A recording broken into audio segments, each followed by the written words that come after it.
All right, hey y'all, what is good? Welcome to my channel. If you're new, my name's Morgan and this is Mo Life.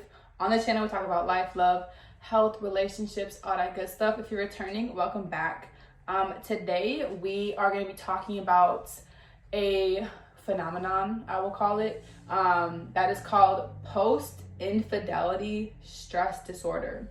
So it sounds very similar to post-traumatic stress disorder, and there are a lot of correlations between it. I recently learned about it as I was, going online, looking at different things, healing from my own toxic relationship that involved infidelity. I came across this and I was like, wow, like this is really interesting. And it kind of validated a lot of things that I have been feeling. And so I wanted to share it with y'all in case, any of you are experiencing it. You can kind of put a name to your emotions. It kind of just helps things make more sense. So we're going to dive into it. I'm going to have all of the sources for this linked in the description. This is not just coming out of my butt. This is like real life. There's people that have studied it. There are people that have done research on it. So I'm going to be putting the sources below. I do want to start off by saying that this is not a diagnosable disorder. So PTSD is in the DSM-V and you can be diagnosed with it. Post-infidelity stress disorder is not at the same level. It's not in the DSM-V. You cannot be diagnosed with it, but it is used as a helpful tool for people, for therapists and practitioners to kind of help people navigate the emotions and the experiences that they're having after infidelity occurs in their life. So to kind of get started with it, one thing I do want to say too is that I have seen a lot of different people speaking about different people being able to have a voice on the internet, and it's like, who should I listen to? Why should I listen to you? X, Y, and Z. And not only am I going to be citing sources, but like I literally have experience with this. And so I want to kind of just like put that out there is like, before you listen to me, before you listen to anybody else, like make sure that person is even credible and make sure that they're even worthy of listening to. I don't know. That's a side piece that I wanted to say. It's classified as an anxiety disorder, and we're just going to go through the symptoms as they are stated. So, according to, I got this from verywellmind.com. The article is called Post-Infidelity Stress Disorders, Symptoms, Causes, and Coping. And so this is studied by somebody named Dr. Romanoff, and we're going to go through the symptoms one by one. So the first symptom of this is rumination, and that basically means that you think about different things in your relationship over and over and over again.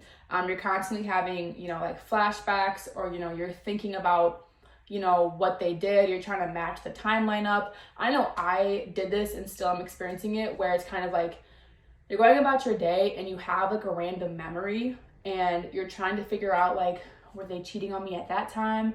Oh, why are they acting like that at that time? And you're trying to like put the pieces together of, the broken, messed up puzzle that was your relationship. And rumination is when you're doing this over and over and over again. You're having recurring thoughts. You can't seem to get it out of your head. That is rumination, and that's like a really big symptom that people have. Another symptom is trauma recall. So this is kind of similar to rumination, but it's in the sense of like you're having those painful memories and flashbacks, and they're kind of causing you to relive the experience. So maybe you're having a flashback and it's putting you right back into that moment where you went through your phone, or you walked in on them, or you figured out that they were cheating on you. That's another symptom of this, is you're literally having the traumatic recall of the event that you found out.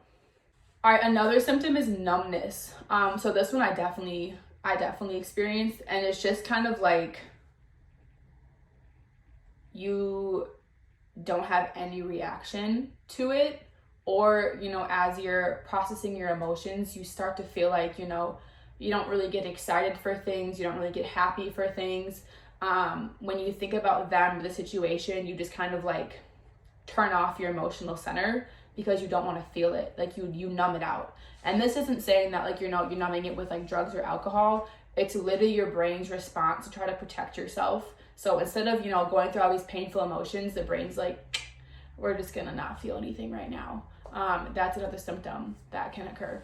All right, another symptom is avoidance. And this is where you're just going to avoid the feelings and what happened completely. So either you're just gonna pretend it never happened, you're gonna jump into a new relationship, you're gonna distract yourself so you don't have to think about it.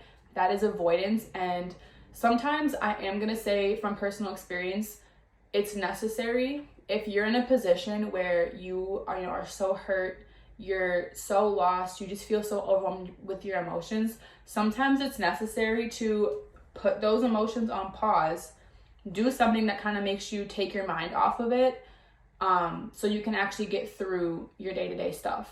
Because there's times when, if it's really hard, it really, really hurts. And sometimes you just want those emotions to just stop. And so, sometimes maybe it is helpful to go out with your friends and just totally forget about it, or binge watch movies, or binge read a book, or whatever you have to do to be like, you know what? I can't think about this anymore right now. I'm gonna do something else. And this is not to say that you always do it, right? You do have to process those emotions and be like, all right, I'm gonna face these emotions later. I'm just not strong enough to do it right now. And that's okay. All right, other symptoms, I'm gonna put these together: anxiety and depression, chronic worrying, chronic, fears, depression, obviously feeling down, in the blues. These kind of make sense, especially when you experience something like that. And one thing that I do want to say is that when you experience infidelity and, you break up with your partner, the depression part of it makes sense because you're literally going through grief and you're grieving the death of that relationship. You're grieving what could have been. You're grieving your future with them. You're grieving the life that you thought that you had. You're grieving the person you thought that they were, because that person doesn't really exist, right? They would never do this to me. I didn't even know that they were capable of this. All those things is like, you're sad. It's very sad. It's very hard. And those are also symptoms that, can occur after infidelity. Other symptoms are isolation and withdrawal. So, you want to be alone. You don't want to talk to anybody. You don't want to be around anything because maybe you don't have the energy to do it. You don't want to pretend that you're okay when you're not. You don't want to, go out and have to act okay.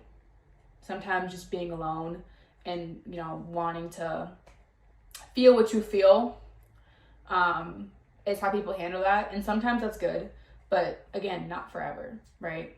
And this kind of also ties into like the depression. Like you're no longer finding enjoyment in things that you used to like. You're no longer looking forward to things. That's kind of that one as well. Another symptom is insomnia. So unable to go to sleep, unable to fall asleep, having just a difficult sleep pattern. That is another symptom of post-infidelity stress disorder. Obviously it makes sense. You're thinking about things so much you can't fall asleep. Maybe you're having nightmares about what happened. Those kind of factors play into that as well.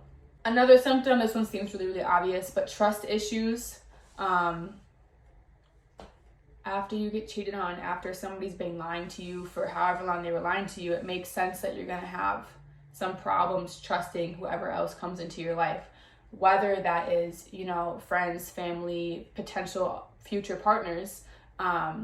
You've been betrayed in one of the most deep ways you can, right? Especially if you were married to that person, maybe you had kids together, maybe, you guys were together for a long time and lived together. It's like that depth of betrayal is obviously going to transcend onto other people, because your body and your brain are like, well, we need to protect ourselves now because we just got hit pretty bad. Like it was a drive-by. And now we need to do what we need to do to not be in that situation again. And so your body and your brain are automatically gonna be like, I need to protect myself. And one of the ways it's gonna do this is by making you have trust issues. Another symptom is gonna be hypervigilance, and that's basically when you start to become over-aware or hyperactive, or you start to look for danger or threats in things that normally aren't a problem. Like basically like you're always on 10. That's kind of how I'm gonna explain it. This is another coping mechanism for you to try to protect yourself and try to perceive danger before it hurts you. Because again, your body and your brain are literally like, I've been hurt so bad. I'm going to do whatever I can to prevent that from ever happening again. And sometimes that can kick into overdrive. And, you know, now things that weren't a problem before, you're going to be hyper vigilant, like extra cautious, because you're like, I missed it last time. How did I miss it? How did I not see this coming? And you're going to start to, you know, be more aware to try to prevent it from happening to you again.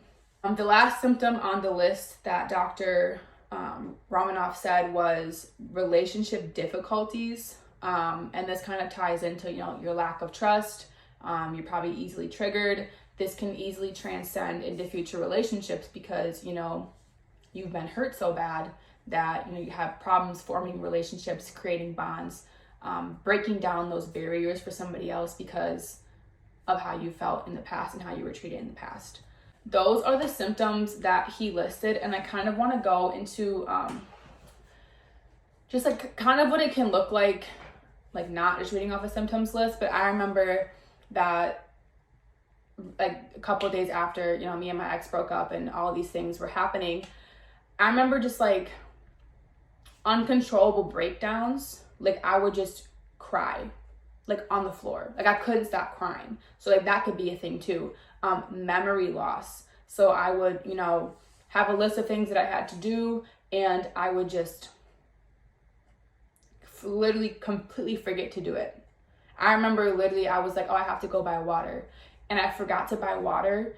And when I tell you I had a mental breakdown, I was just like so confused. I was like, I literally can't remember to even get water. I was like so like mad at myself because I'm like, I literally can't even function right now, and I'm so hurt and I'm so confused and I don't even know what reality is anymore. It was just a very like emotional time. So that's also what it could look like. So those are the symptoms that are listed. If you're experiencing any one of those things after a traumatic breakup or infidelity, I really, really encourage you to, you know, talk to a counselor, go to therapy, talk to your friends and family about it, because in my opinion, one of the worst things you can do is keep it all in, because our brain plays a lot of tricks on us, and it's really helpful to just get it all out. Just talk to somebody, journal about it, audio, like voice memo it, whatever you have to do to speak on it.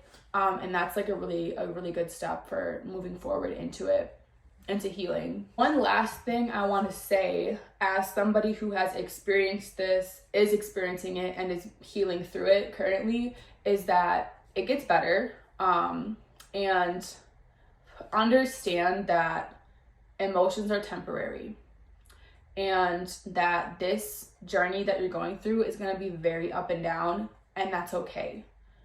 Nobody's expecting you to just be fine.